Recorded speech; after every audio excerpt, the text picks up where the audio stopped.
بسم اللہ الرحمن الرحیم۔ دیکھنے اور سننے والوں کو فیروز شاہ کی طرف سے السلام علیکم۔ ناظرین، کیا عمران خان صاحب عدالت میں کل پیش ہوں گے؟ دوسری بات یہ ہے کہ فواد چودھری کے منہ پہ کپڑا کیوں ڈالا گیا؟ جبکہ تیسری بات یہ ہے کہ مطیع اللہ جان اور عادل شاہ زیب صاحب کے درمیان ایک لڑائی ہوئی، اس کے بارے میں آپ کو بتائیں گے۔ سب سے پہلی بات یہ ہے کہ عمران خان صاحب نیب ترامیم جو کالعدم ہوئی، ان کی مرکزی اپیل میں عمران خان صاحب تھے، ایک مرکزی کردار تھے جنہوں نے اپیل کی تھی کہ نیب ترامیم کو کالعدم قرار دیا جائے، اور نیب ترامیم کو سپریم کورٹ نے کالعدم قرار دے دیا۔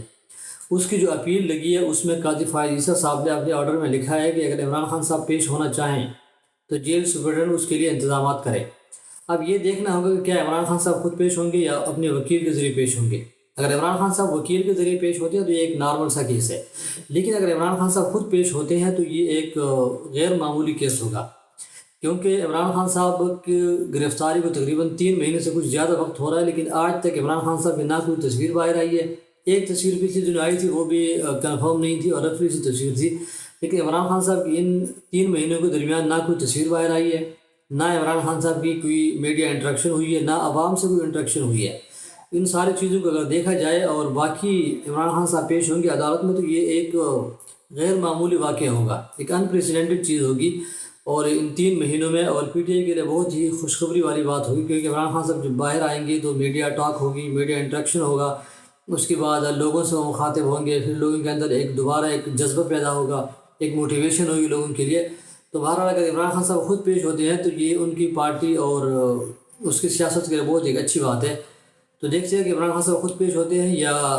وہ اپنے وکیل کے ذریعے پیش ہوتے ہیں۔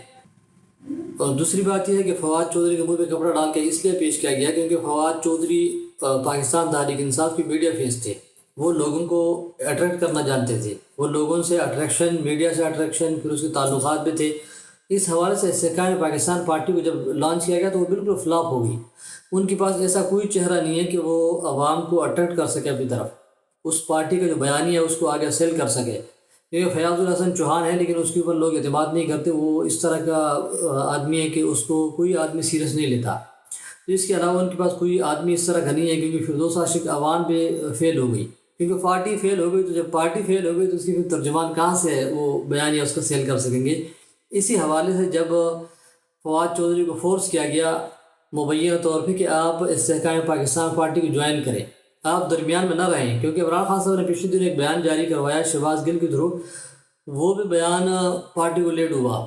کیونکہ انہوں نے یہ بیان جاری کیا کہ ان لوگوں کو ہم واپس لیں گے۔ جب آپ واپس لیں گے تو یہ لوگ خاموش بیٹھے ہیں، جب یہ لوگ خاموش بیٹھے ہیں تو ظاہری بات ہے پھر ان کے خلاف کارروائی تو ہونی ہے۔ اسی حوالے سے جب ان کو فورس کیا گیا کہ آپ مبینہ طور پہ کہ آپ استحکام پاکستان پارٹی کو جوائن کریں، تو انہوں نے انکار کر دیا، اور انکار کرنے کے بعد ان کے اوپر ایک ایسا کیس ڈالا ہے کہ جو اتنا بڑا کیس نہیں ہے، چھوٹا موٹا کیس ہے، لیکن ان کے اوپر ایک کیس ڈال کے اور ان کو عدالت کے اندر پیش کیا گیا منہ پہ کپڑا ڈال کے۔ منہ پہ کپڑا ڈال کے تو بڑے دہشت گردوں کو پیش کیا جاتا ہے، یہ تو سیاسی کارکن ہے، سیاسی قیدی ہے، لیکن بہرحال آج پاکستان میں یہ کچھ سب کچھ ہو رہا ہے، اور ہم دیکھ رہے ہیں بدقسمتی سے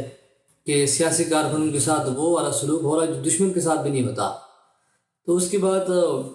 تیسری بات یہ تھی کہ مطیع اللہ جان صاحب نے تقریب کے دوران جب ان کو مائک پکڑایا گیا تو وہ سوال کر رہے تھے، تو اس کی جو پینل تھا اس میں عادل شاہ زیب صاحب بیٹھے تھے، وہی عادل شاہ زیب صاحب جنہوں نے لاپتہ ہونے کے بعد جب منظر عام پہ آئے صداقت عباسی صاحب تو ان کا انٹرویو کیا۔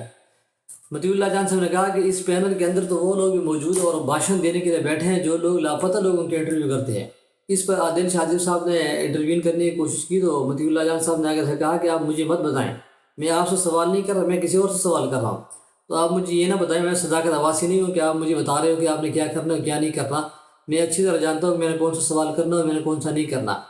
اس کے بعد جب عادل شاہ زیب صاحب کی باری آئی تو اس نے وہی جو روایتی انداز ہے اس کو اپنایا کہ جی ایک آدمی جب منظر عام پہ آ جاتا ہے، اس کی جب بیل ہو جاتی ہے تو اس کا انٹرویو کیا میں نے، تو صحافی ایسے کرتے ہیں، یہ وہ اس طرح کی باتیں۔ لیکن بہرحال صحافت اس دن مر گئی تھی جس دن یہ انٹرویو شائع ہوا، کیونکہ ڈان نے پہلے تو اس کے اوپر سٹینڈ لیا، لیکن جب بعد میں اس کے اوپر پریشر پڑا اور اس کے بھی ہاتھ پاؤں پھول گئے تو پھر انہوں نے انٹرویو نشر کیا۔ لیکن بہرحال یہ صحافت نہیں ہے، یہ اسے آپ کچھ اور کہہ سکتے ہیں لیکن صحافت نہیں کہہ سکتے آپ، کہ ایک آدمی جو میڈیا نے کے اندر رپورٹ ہوا، باقاعدہ عدالتوں کے اندر اس کی اپلیکیشن آئے، اس کی فیملی نے اپلیکیشن دی کہ وہ آدمی لاپتہ ہے، اور پھر آپ اس کا انٹرویو کر رہے ہیں، تو پھر آپ کہتے ہو کہ میں صحافی ہوں، اور پھر آپ جا کے ایک ہیومن رائٹس کے پینل میں بیٹھتے ہیں، وہاں بیٹھ کے آپ بھاشن دیتے ہیں انسانیت کا اور دوسری چیزوں کا، تو آپ پہ سوالات تو ضرور اٹھتے ہوں گے۔ تو اجازت دیجیے، اگلی ویڈیو تک اللہ حافظ۔